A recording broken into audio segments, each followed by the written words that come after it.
Módulo 39, frente 2 da nossa apostila de física, a gente vai continuar com o estudo da ondulatória, pessoal. Porém, nossa abordagem vai mudar um pouco. Diria que em alguns momentos essa abordagem vai mudar radicalmente por conta de que, a princípio, até o módulo 38, inclusive vocês já fizeram uma avaliação sobre isso, os módulos existiam com um intuito de apresentar a onda, apresentar as características principais da onda, como transporte de energia sem transporte de matéria, entender, por exemplo, as relações matemáticas na onda com os descritores de uma onda, como comprimento de onda, crista, vale, frequência e período da onda, assim como a velocidade. Todas essas grandezas são primordiais. Esse estudo inicial que nós já fizemos, na realidade, é o estudo principal de ondas. A maioria das questões que a gente vê por aí em vestibulares, nas provas do Enem, são voltadas para esse início por onde a gente já passou. Só que agora está na hora da gente evoluir um pouco nos conceitos. Nos módulos 39 e 40, a gente vai falar de potência e intensidade de ondas. Inclusive aí no módulo 39 está como potência e intensidade de ondas 1, por conta de que lá no módulo 40 a gente vai falar sobre potência e intensidade de onda 2, sendo que a divisão está da seguinte forma: nessa aula de hoje, nesse módulo 39, nós vamos falar teoricamente sobre essa potência e essa intensidade, e na aula 40 a gente vai fazer mais cálculos a respeito disso, ok? Dentro do nosso conteúdo, dentro do nosso contexto da aula de hoje, a gente vai falar de coisas muito comuns do nosso dia a dia, como a intensidade luminosa de uma lâmpada, a fotossíntese que acontece nas plantas, a relação da intensidade do sinal de telefone celular, que a gente consegue ler ali no visor, pelas ondinhas que aparecem ali no visor, indicando se o sinal de celular existe ou se ele tem intensidade boa, suficiente para uma ligação. E é assim que a gente vai tentar associar todo o conteúdo para a gente poder entender como é que as coisas funcionam aqui. Lembrando que quando a gente vai estudar intensidade, principalmente a intensidade de ondas, a gente vai falar mais no sentido de ondas eletromagnéticas, como ondas de comunicação, como sinal de rádio, sinal Wi-Fi, sinal de telefone celular, ondas luminosas do espectro luminoso, como a luz visível, enfim. A gente vai falar muito de onda eletromagnética, mas potência e intensidade de ondas não faz distinção. A gente consegue também medir potência e intensidade de uma onda mecânica, uma onda sonora, por exemplo. Mas no caso, as intensidades da luz para o estudo do sinal, do telefone celular, do Wi-Fi e até mesmo do som, fazem parte das nossas atividades cotidianas. Você tem uma figura aí que mostra, por exemplo, e identifica uma lâmpada que, a princípio, só por ver que parece que é uma lâmpada de LED, uma luz branca, toda a composição do espectro de luz visível. O importante para a nossa aula de hoje, entender que a onda transmite energia. Se a onda transmite energia e a gente pode associar essa energia da onda com o tempo que ela gasta para ser transmitida, energia associada ao tempo dá para a gente potência. Potência não é uma grandeza nova para quem está estudando o módulo 39 da apostila 3 do segundo ano do ensino médio. A gente já falou muito de potência, inclusive a gente já falou de potência mecânica, potência térmica, agora a gente está falando de potência ondulatória. De qualquer que seja a origem da potência, pessoal, a sua classificação em relação a energia e tempo. Onda transmite energia sem transmitir matéria. Então, onda é uma fonte de energia. Se é uma fonte de energia e a gente consegue associar com o tempo de transmissão dessa energia, eu posso falar de potência. Agora, intensidade é uma grandeza nova para nós. Intensidade tem muito a ver com potência, tanto é que no próprio título a gente enxerga isso. Intensidade tem a ver com a potência de desenvolvimento da onda, ou seja, quanto de energia que ela consegue transmitir e o tempo que ela gasta para isso, só que também depende de qual que é a abrangência dessa onda também. Quando eu falo abrangência, trocando para o português claro, qual que é a medida em termos de região que essa luminosidade, vamos dizer assim, ou que a energia da onda consegue atingir. Se você imaginar uma questão de uma antena de telefonia celular, a intensidade do sinal está muito associada com o ponto que o celular se encontra. A gente vai ver uma figura aí do lado daqui a pouco. Quanto mais longe da antena de transmissão, menos intenso vai ser o sinal. A gente costuma falar que o sinal é pequeno, né? Menor o sinal. Mas aí a gente está falando da intensidade desse sinal. A questão é que, além da potência da antena de transmissão, além da potência da lâmpada, além da potência de qualquer que seja a onda, ou seja, da quantidade de energia por tempo que ela pode transmitir, também vai depender da área de abrangência dessa onda. A gente vai usar a letra I para representar a intensidade de qualquer que seja a onda, e a unidade de medida é o candela ou candelar, que é o CD minúsculo assim, que na verdade no sistema internacional significa watt por metro quadrado. Aí você já vai anotando aí, ó, porque a unidade de candelar para intensidade, seja intensidade luminosa, aliás, desculpa, a intensidade luminosa é medida em candelar, não é qualquer intensidade que é medida em candelar não, viu pessoal? Agora, qualquer intensidade de acordo com o sistema internacional é medido em watt por metro quadrado. Já vai anotando aí, porque isso aqui vai ser decisivo para a gente definir uma fórmula para calcular a intensidade de qualquer onda. Potência do watt e área do metro quadrado. Quantidade de energia por tempo, que a potência indica, e área de, vamos dizer assim, de abrangência que a onda tem, indicada pelo metro quadrado. A intensidade luminosa em si é o quanto que o fluxo luminoso irradiado na direção de um determinado ponto consegue transmitir de energia. De forma geral, pessoal, as ondas luminosas não emitem luz igualmente em todas as direções. Deste modo, é necessário conhecer a intensidade luminosa em cada direção. E, inclusive, pessoal, assim, a gente está falando de um assunto muito técnico aqui, e essa intensidade luminosa, especificamente falando, normalmente um fabricante de lâmpada tem que informar, e ele informa com o que a gente chama de diagrama fotométrico ou diagrama polar, que na verdade é como se fosse uma informação de acordo com qual que seria o ponto de incidência da luz e quantos candelás que ali naquele ponto vai ter.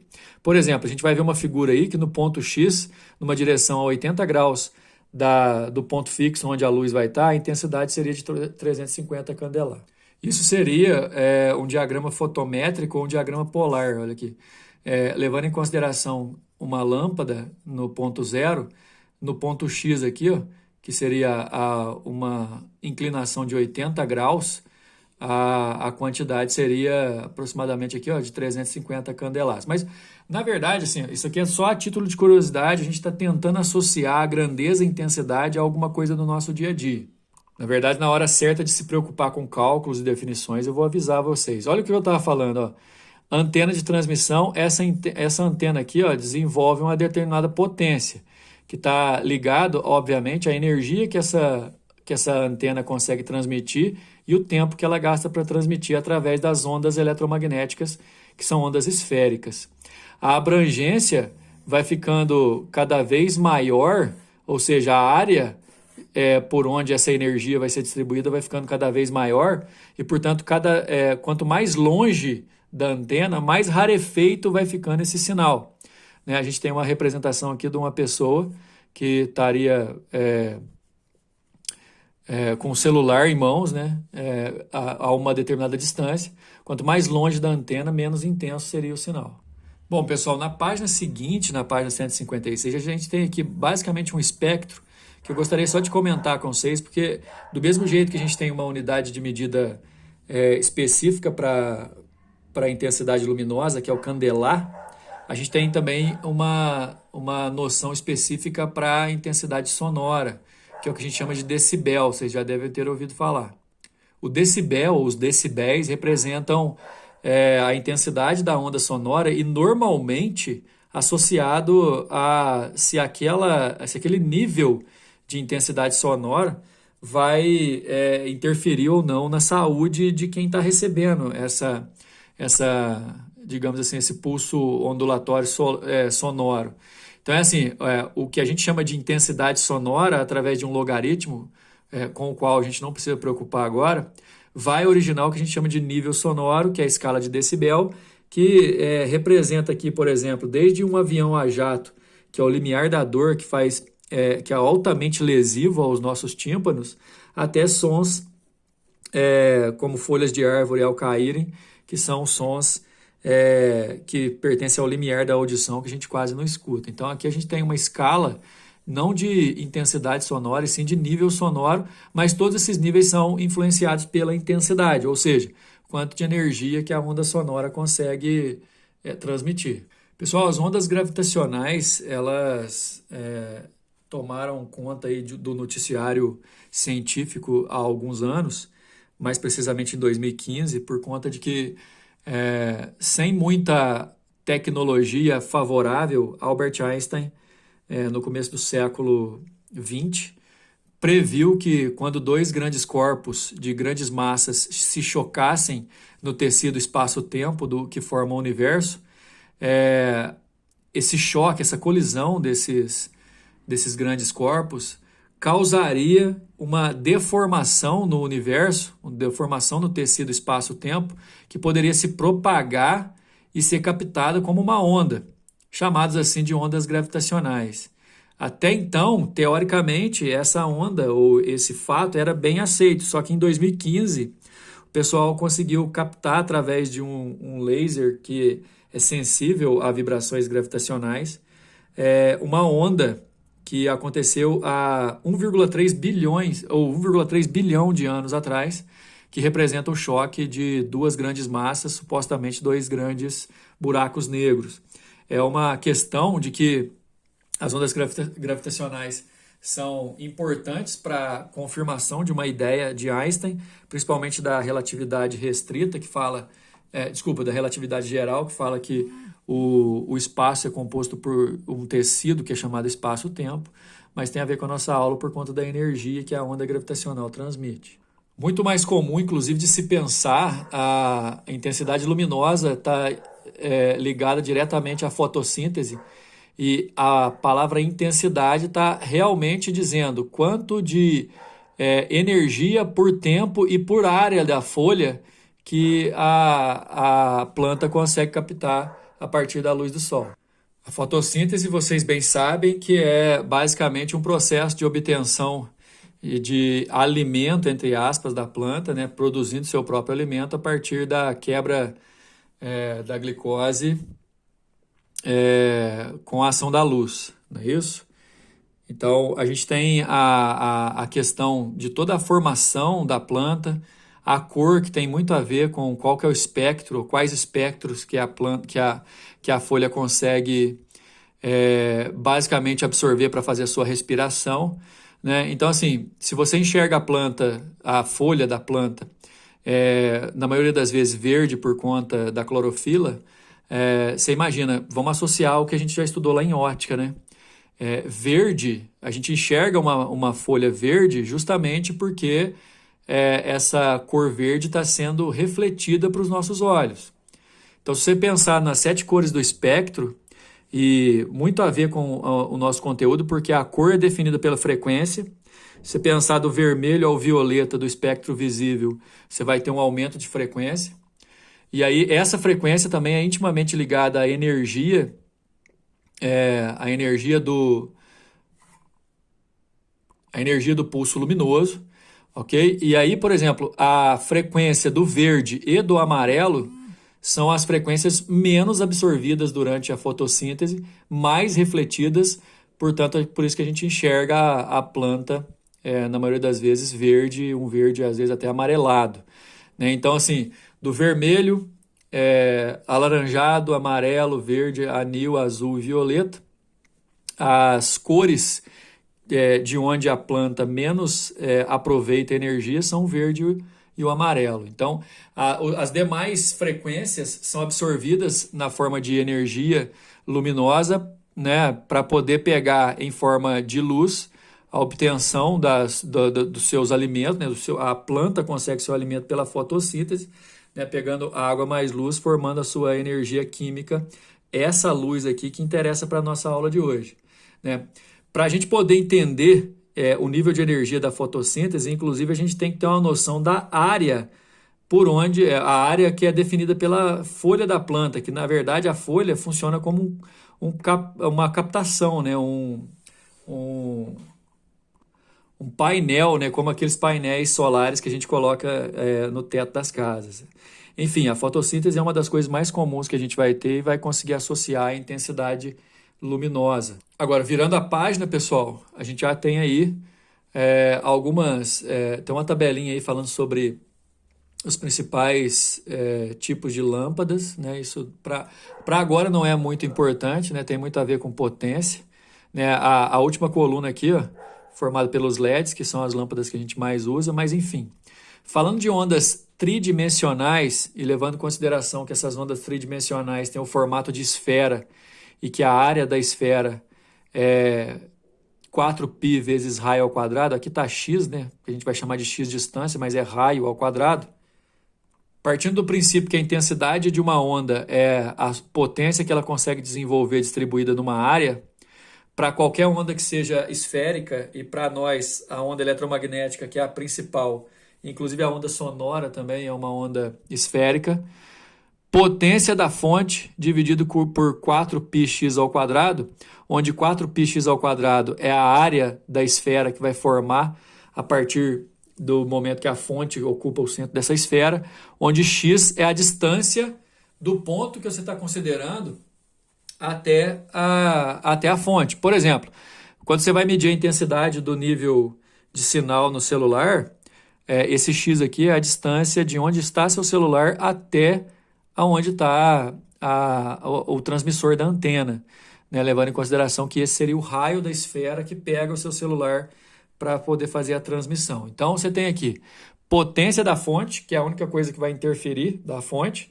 e distância, quer dizer que a intensidade é inversamente proporcional ao quadrado da distância. Quanto mais longe da fonte, menos intenso é o sinal. Agora, a gente consegue associar a intensidade da onda também, já que a intensidade envolve energia, porque envolve potência, e em termos de onda, principalmente as eletromagnéticas, quando se fala em energia, a frequência é a principal grandeza. Então tem aqui a apostila de vocês resolveu colocar a intensidade de uma onda em relação às grandezas de uma onda. A intensidade é proporcional, esse K aqui vocês não precisam preocupar, é uma constante qualquer, proporcional ao quadrado da frequência e ao quadrado da amplitude da onda.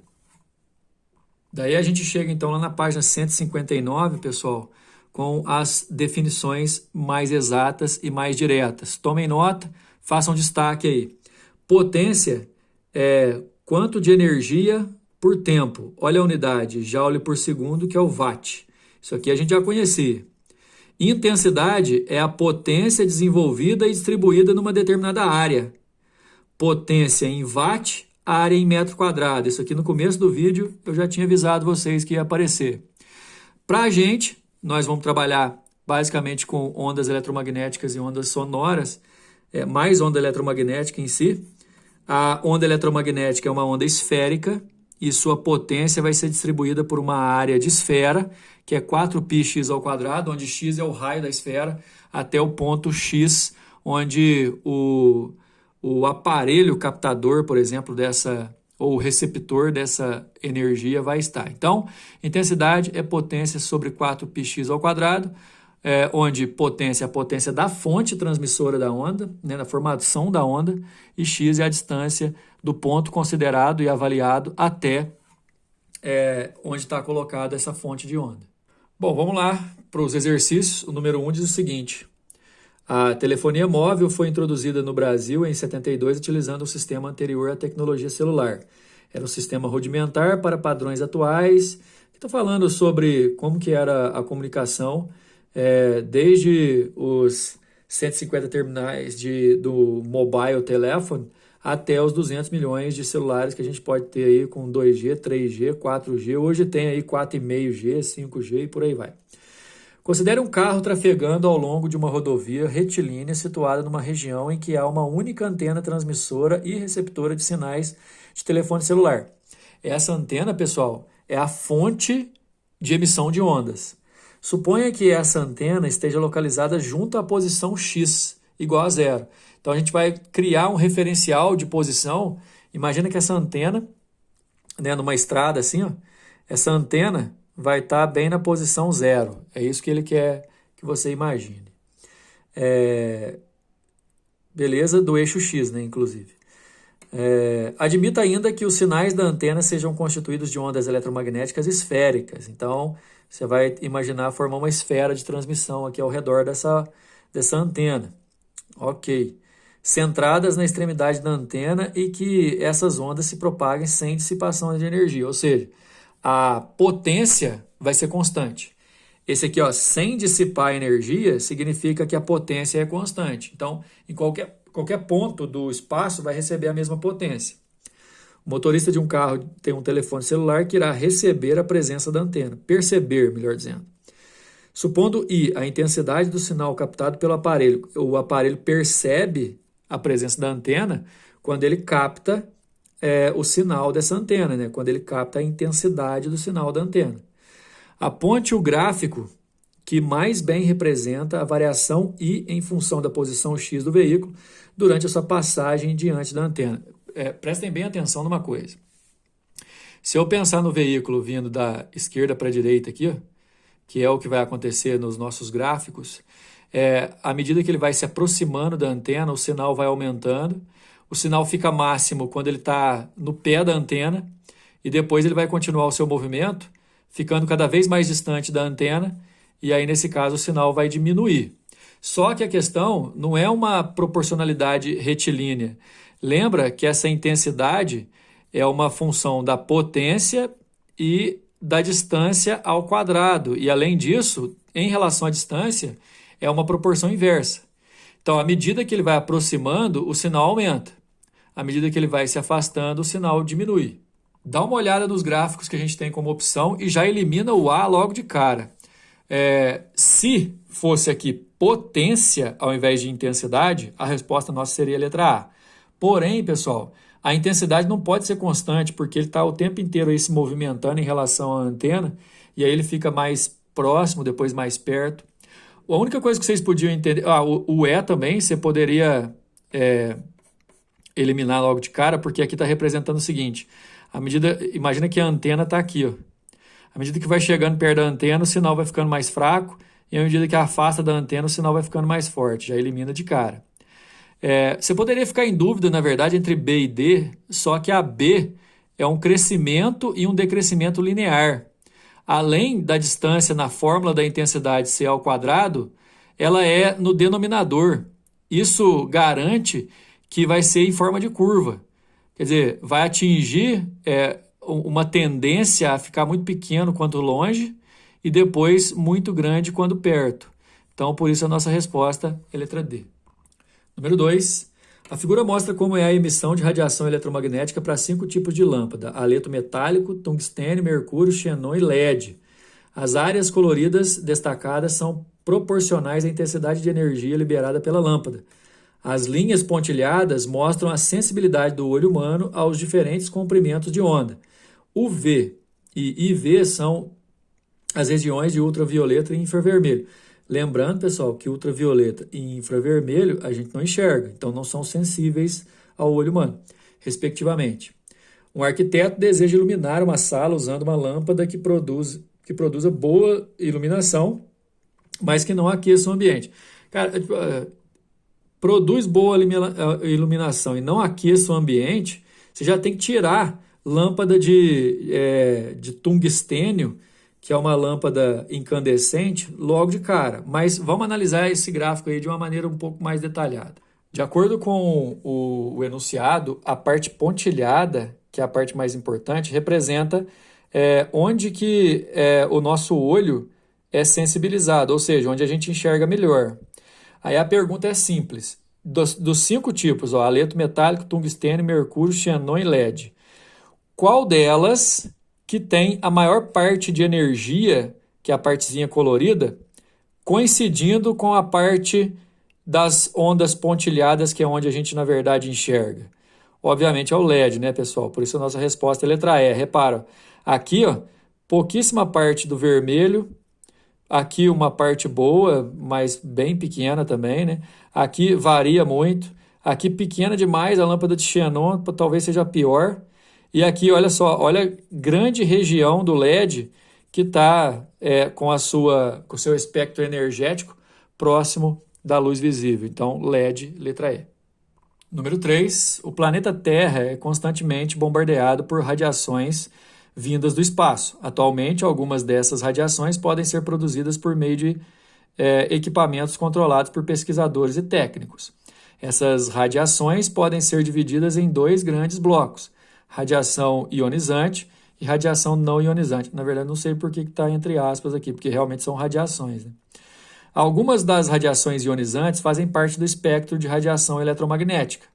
Identifique qual das alternativas abaixo apresenta somente reações ionizantes. A nossa ideia, pessoal, mas aí a grande dica do exercício está em relação a algumas radiações ionizantes fazem parte do espectro de radiação eletromagnética, ou seja, a gente está procurando aqui onda eletromagnética de alta energia, portanto, alta frequência. Alta frequência são raios beta, raios gama e raio X, letra E. Número 4.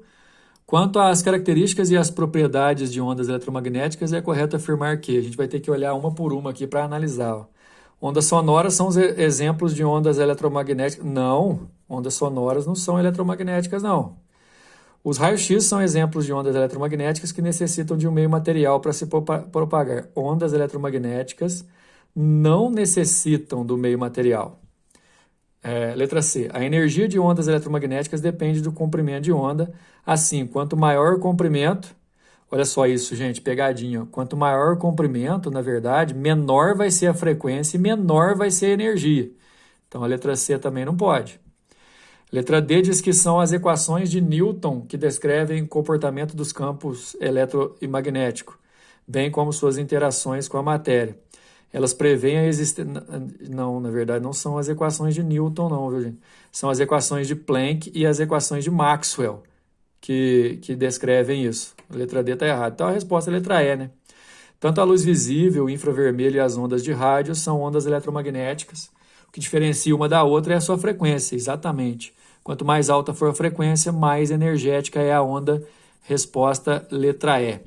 Pessoal, a gente finaliza o módulo 39 aqui. Próxima aula, a gente vai fazer bastante cálculos em relação à intensidade de uma onda. Até a próxima.